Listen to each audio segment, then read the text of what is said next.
with supervised visits or something maybe.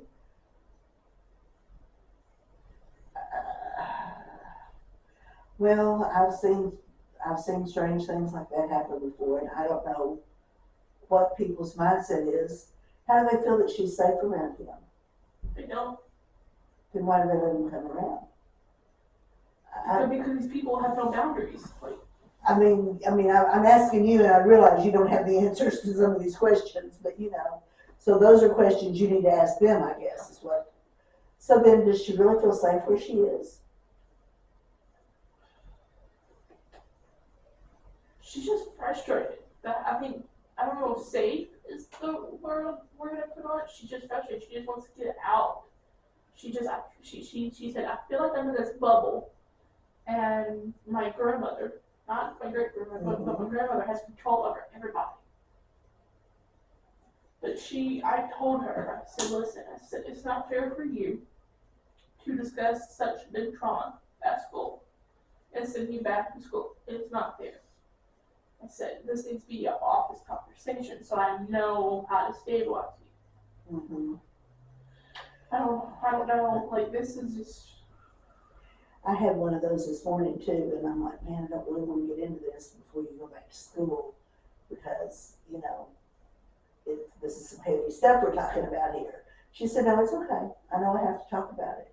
I said, well, I don't want it to affect your day at school. And she said, it's okay. I know that I have to talk about these things. And there were things that she said, no, I can't talk about that right now. And I'm like, okay, that's cool. But, yeah, I don't know. Because you're right to think that way. I mean, you're right to understand that this is a lot of stuff she's going through, and you don't want it to affect the rest of her day, throughout the day.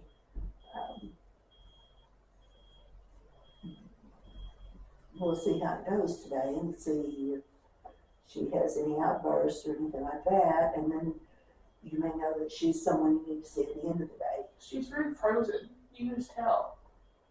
She's very apathetic. She's like, I don't care. I don't care that happened to me.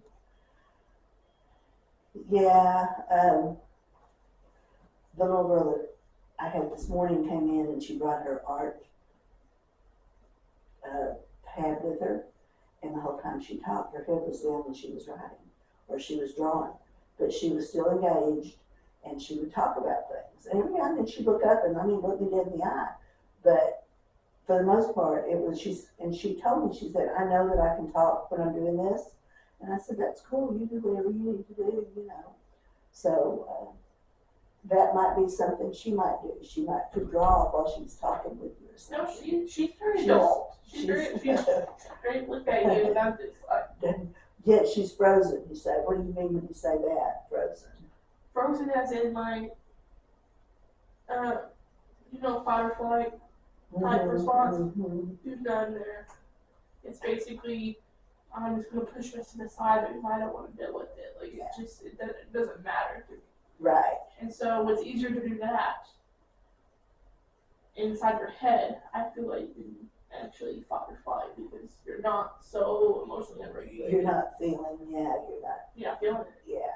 So, is it not amazing? It's amazing to me when that child says, hey, I need help. Yet, she's still like, I'm not sure about this, I'm not going to say that she's not sure about it. I think subconsciously she's frozen. So you have to pull it out of her, you have to drag it, or draw her out some way. Well, no, because she's being very engaged. She's very engaged. Confident. It's kind of like she's so used to taking care of other people, she's not used to addressing herself. And because I had to turn around and say, okay, I hear your frustration with all these people, but how are you doing? Right. So, with that frustration, probably comes, does she have anger outbursts or anything? When she told her grandmother, I don't want to take care of you, basically, was that an anger outburst? Was she feeling some sort of way? She doesn't have meltdowns or anything, but like when she overflows, like her top blows off, it does become a eruption. It's not often though. So that's that volcano Yeah, that that's finally just, erupted. yeah. Yeah. So what is her diagnosis? What are you working on her with? I put down depression, Okay. and then I was going to build on top of that Okay. right now. So irritability and frustration comes from sometimes, or Yeah. is a symptom of. Yeah. Absolutely. And she wants to isolate. She wants to be in quiet places. So I said depression, but it might be PTSD. But like you do, like this is what I've been taught school. You do unspecified, and then you build on top of that when you know more. Exactly. That's what I do too. Yeah. Even still, that's what I do. Anything else about her you want to talk about? This is above my pay rate. Girl, you think they all are, but you do a good job with them, don't you? I know, I do. How's your own confidence level? It's grown because I'm being thrown in the deep end. It's like you just sink or swim. That's right. Dog paddle to the place where you can breathe. So last time, which was what, 3 weeks ago or so, you had talked about Fooey. It was a little boy, I think. What was that? I know you have a lot of those. I know what it was. And he has an ADHD diagnosis. There's a lot of them. Okay. But you said he did not have ADHD. Oh, yes. So did you take the forms to the teachers or anything? Couldn't find his teachers. Okay. So there's that. How can you not find his teachers? They're in school. Well, because like every time I go down the 5th grade hallway and I'm like, who's your teachers? And it's, well, that person's not in the classroom. And so the thing is, I talked to his mom. I did a family session, and she's like, it's not ADHD. He's angry. He's grieving, and so it's like, oh. So I still need to take those forms to the teachers. So just a suggestion on that. A lot of times, like Danny was fixing us boxes here, mailboxes. At some schools, the teachers have a mailbox, and you could put it in there with a note to please complete and return to you, or to return to the admin, and you pick it up in a week or whatever, and they might do that. Okay. Maybe that's just a thought. Yeah. So now you have some guidance and you know where to go to with, or to go with on him. So that's good. That's good.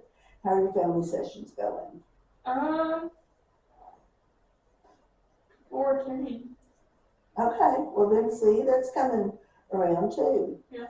I know that was one of your big frustrations when we first started this. So that's good. So what have you done differently that has caused that to happen? Been more persistent. Okay. Been can't trust a lot of the parents. Good for you. Good for you.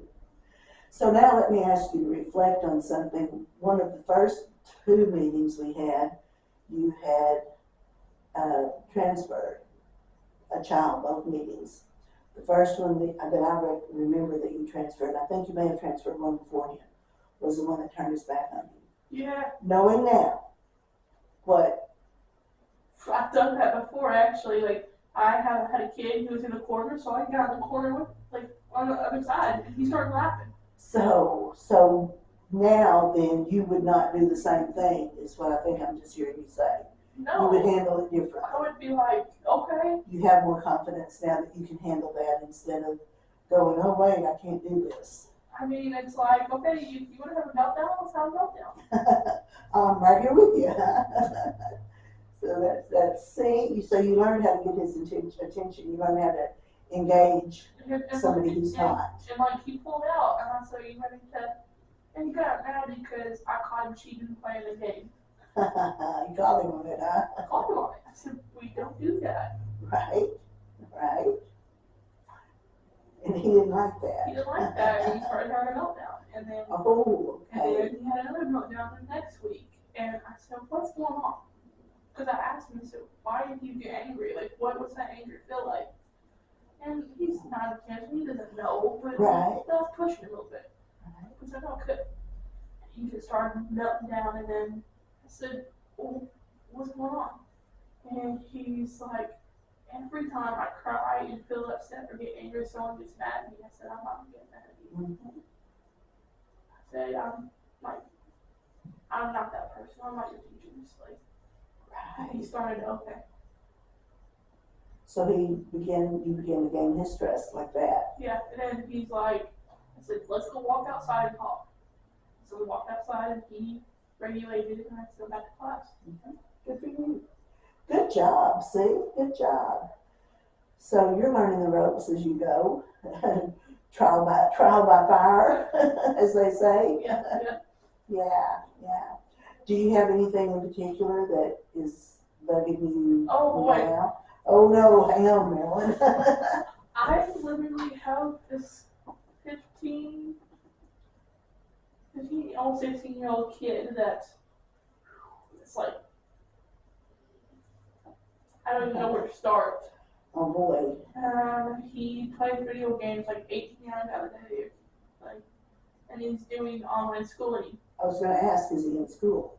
And So where do you see him? Here? Here, but the thing is, he wouldn't do more than 20 minutes.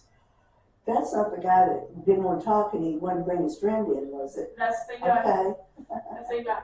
And so I see his sister, and Renee sees his mom.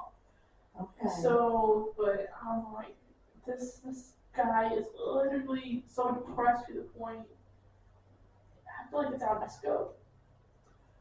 Because he can't get out of bed, and then like, he likes to manipulate. So when he plays the video games, and if his mom takes away the video games, he threatens to kill himself. Well, so what do you do with that? What are you doing with that? Well, I'm seeing him again for the second time, because now he's on medication For the second time? for the second time, You've only seen him one time? because he refused to come. Oh, okay. Okay, so so now he's on meds, Mm-hmm. and have you talked to his mother? Mm-hmm. Okay, and what is her report? He's been on meds for about a week or so. I'm going to text her today, because I'm trying to figure out the rest of my week schedule, and say, bring him in an hour before I see your daughter. I'm going to see him about a full hour. Mm-hmm, mm-hmm. I mean,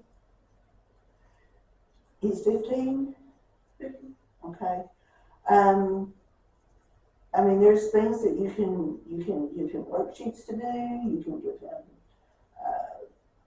do play cards with him. You know. He doesn't. I try to play cards with him. I try to do something that breaks up Right. the whole like Freud laying on the couch type feel. But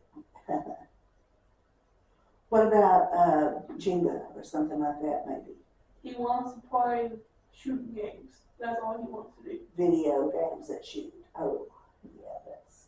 I told him, I said, but I'm fresh out. What other Yep, this is not the shooting range, huh?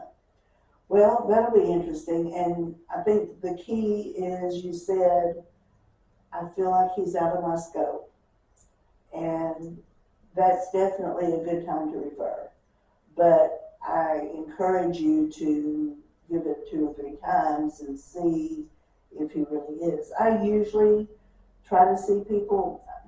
I did an intake on a guy in Hot Springs a few weeks ago, and I mean, at the intake, I felt in my gut he was probably out of my scope, but he was so interesting. So I'm like, I told him, I said, you're probably out of my scope, but let's give it a shot, you know? So we did for a month and a half or so, maybe even 2 months. And I finally told him, I said, you know, I told you at the beginning that I felt like you were probably out of my scope, and I still feel that way, and I would love to be the one that can help you through this, but I said, I don't see that happening, you know, I think you need more than I can give you. And so he allowed me to refer him out, you know, at first he's like, no, I'll keep seeing you, and I'm like, I didn't say that, but he would be wasting his time, you know. I mean, I could have kept seeing him, he was private insurance, and that would have been fine, but it wouldn't be fine, because he, Ethically. yeah, it wouldn't be the right thing to do. And, I mean, he would do the homework I would give him, but he was very resistant to feelings and admitting that there were feelings, you know, and I knew that that was beyond my help, so I did refer him out. But you know, I like to try if I can, because you never know, you may be that person that can help that person. But if you feel like you're not, it's the right thing to do, you know. So there you are, I guess, with that one, huh? Yeah. What else? What else in your world of needing supervision? Do you feel like, I mean, the first day I met you, you stood here and you said, I need all the supervision I can get. Do you still feel that way?